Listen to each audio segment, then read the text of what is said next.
Hello dear students, this video is the second part of the types of elements. Okay, in first part we have completed inert gases and we started representative elements. Okay, so in today's video we will continue the representative elements. Okay,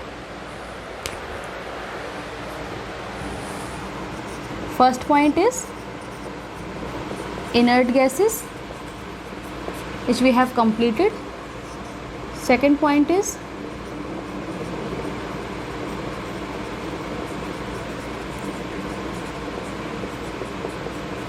representative elements, which includes S block, A part and B part, P block elements. S block we have completed. Okay, so today we will discuss P block elements, which is the sub part of representative elements. P block elements. So first of all we will talk about the position of P block elements. Okay, so as you can see in periodic table that P block elements are present at the right side in the periodic table. Okay, and belongs to group 13, 14, 15, 16, 17, 18. Okay, means from group 13 to 18 all the elements are known as P block elements. Why? Because in these elements differentiating electron enters into P subshell. Okay, so this is about the position of P block element, that they belongs to group 13 to group 18. Okay, now we will discuss the electronic configuration.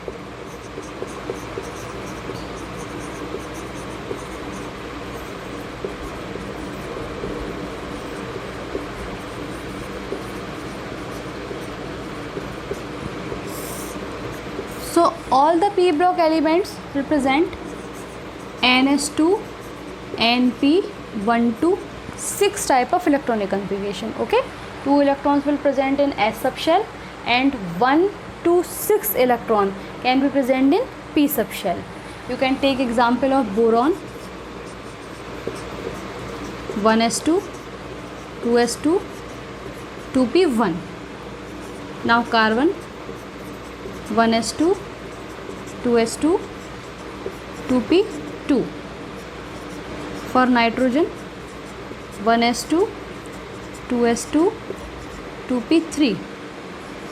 Oxygen, 1s2, 2s2, 2p4.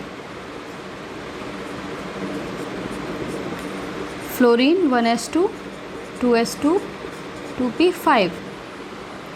And last is neon, 1s2, 2s2, 2p6. Okay, I have represented P block elements belongs to these group and third period. Okay, so these elements are P block element. As you can see that in these elements differentiating electron enters into P subshell and they are representing NS2, NP, 1 to 6 type of electronic configuration. Okay, so this is about the electronic configuration.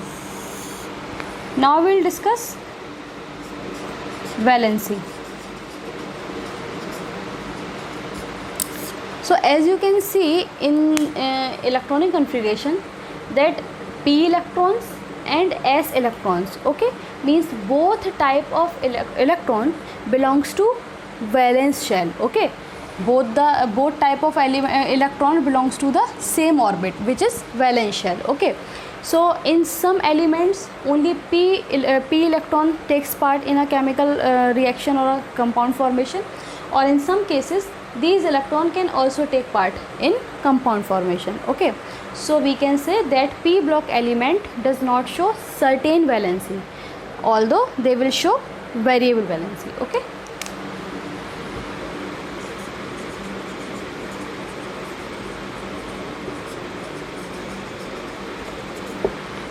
now about their nature.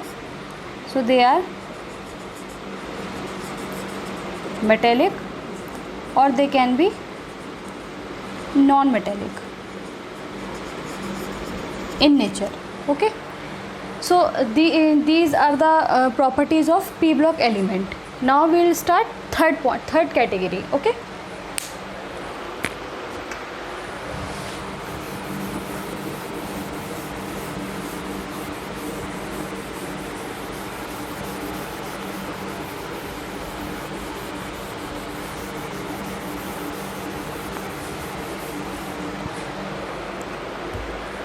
third category is transition element.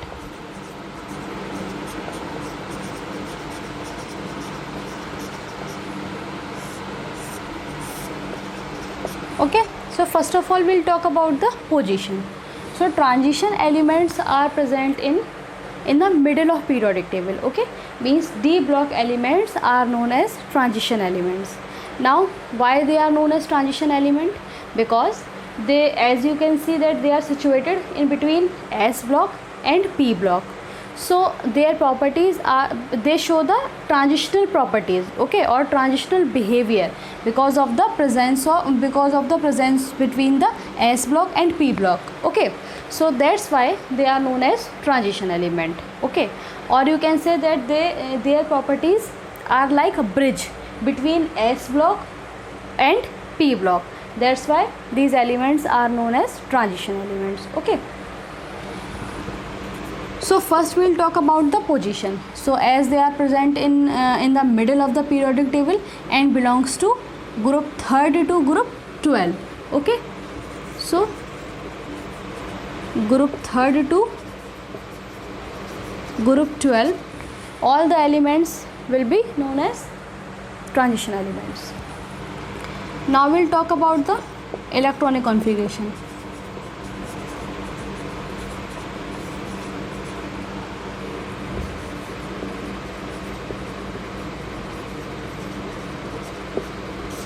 So they represents n minus 1 d 1 to 10 and s 1 to 2 type of electronic configuration. Okay, you can take example of scandium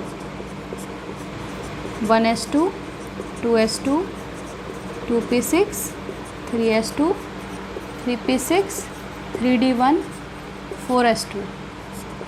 For titanium same, but in 3d 2 electrons and 4s2. For vanadium same, 3d 3 4s2.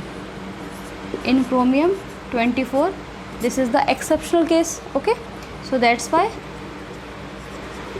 3d5 4s1 and so on. Last element you can take zinc. Okay, so 3d10 4s2. So as you can see that they are representing this type of electronic configuration, 2 electrons in S subshell and 1 to 10 electrons in D subshell. Okay, so this is the electronic configuration. Now we'll talk about the valency. They will also show variable valency. Now we'll talk about the nature. So D block elements are metallic in nature. Okay,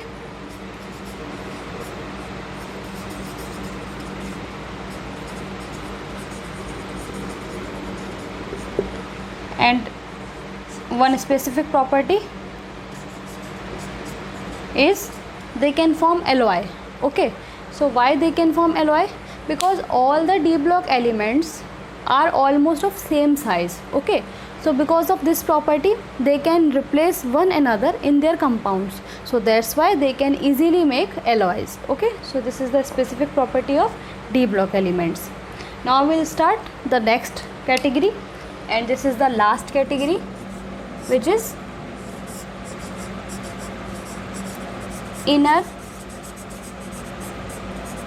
transition elements. So inner transition elements are F block elements, and you can see they are situated in these two columns at the bottom of the periodic table. Okay, So this is about the situation, okay, and or we can say position of F block elements, okay, at the bottom and in two rows, okay. And why they are known as F block element? Because in these elements differentiating electron enters into F subshell, okay. So this is about the position. Now second point is electronic configuration.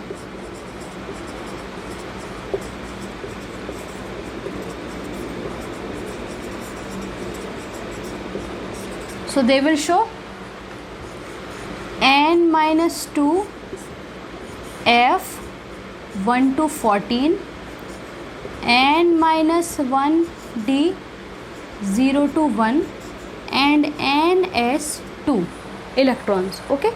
So this is the ideal electronic configuration for F block element. So first point is about position, second point is about electronic configuration. Now third point about valency. So like D block element, they will also show variable valency.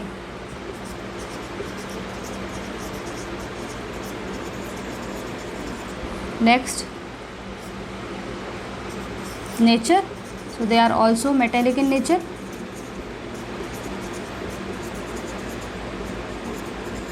And one specific property is they are radioactive in nature, okay.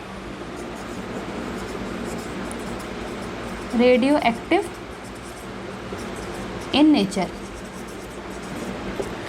So this is the last type of element on the basis of their electronic configuration. So we can say that on the basis of electronic configuration, elements are of four types. First is inert gases, belongs to 18 group. Next is representative elements, belongs to S block and P block, okay. Next is transition elements, and last is inner transition elements, okay. Thank you.